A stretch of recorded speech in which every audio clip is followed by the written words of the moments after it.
Welcome back to another one of these College Confidential segments. I'm Jimmy Birch, the college football writer here at the Star-Telegram, joined by Stephen Stevenson, our TCU beat writer, and we're going to kick around some of the few hot topics in the college football world in our local landscape. And as of yesterday, we had 13 official people in the College Football Playoff Selection Committee.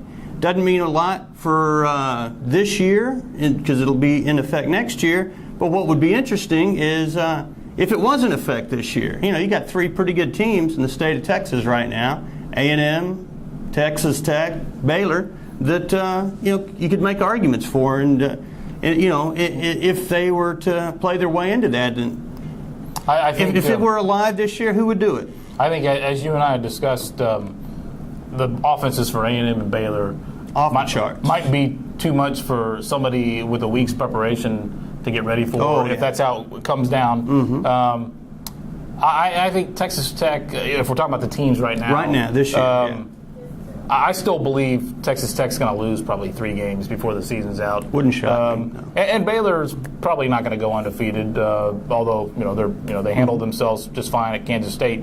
I would give the best chance to A&M to run the table. Yeah, well, in that college football in the playoff format I right now. See that. Yeah, I think A&M at 7 would get the first opportunity if it were there. Although I think Baylor plays a little bit better defense. They might be a harder out than A&M in a week after week playoff situation.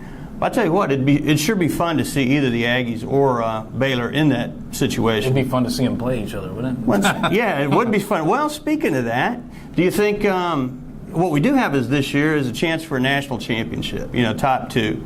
Any chance A&M or Baylor gets there based on their remaining schedule?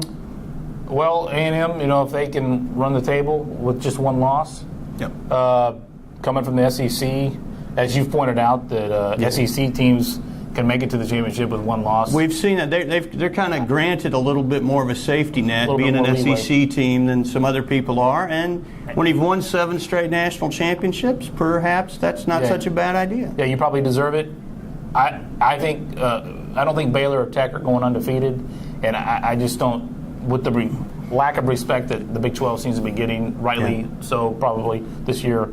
I don't see a one-loss team from the Big 12 making it to the national championship. No, I don't either. But I do think Baylor's got a shot to go undefeated, and if Baylor is the only undefeated team left out there, I think they're in. I think if there's two undefeated teams, and one of them's Baylor, and there's a one-loss SEC team, I think Baylor may be very disappointed and have a lot of anger to vent in and they'd have a December. They'd have a lot of confidence. That would mean they would beat Oklahoma, obviously, Oklahoma State, Texas in the last game of the year.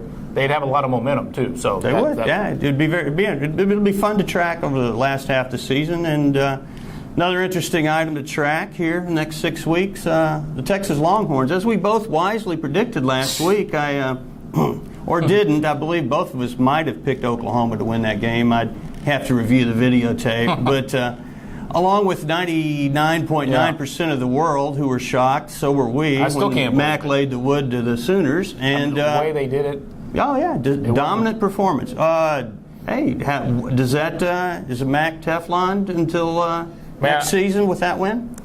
I don't know if just that win. I think if he loses a couple more games, it's all right back to where we were before. Yep. But if Texas runs the table and wins the Big 12, I think it's a bad look for Texas to force him out. If he wants to retire not want to deal with a new AD, I understand that, and that would be a cool way for him to go out on top with his legacy.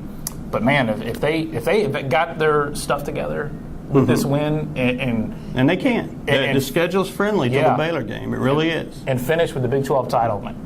I just don't. I don't see it. Yeah, I think it's a game changer, and like if Mac runs the table, I think the ball goes back into his court in terms of how this goes down in the postseason. With one more loss, I think the ball goes back in the court of the new AD and the regents and what have you. And our Fighting Frogs from Fort Worth have a big game up in Oklahoma State. Kind of almost a make-or-break game at 3-3 so far. A year ago, they played their worst game of the year at Stillwater. A pretty listless performance, and Gary Patterson's teams don't usually, they might play poorly or lack of execution, but they usually bring the emotion. And it wasn't there last year.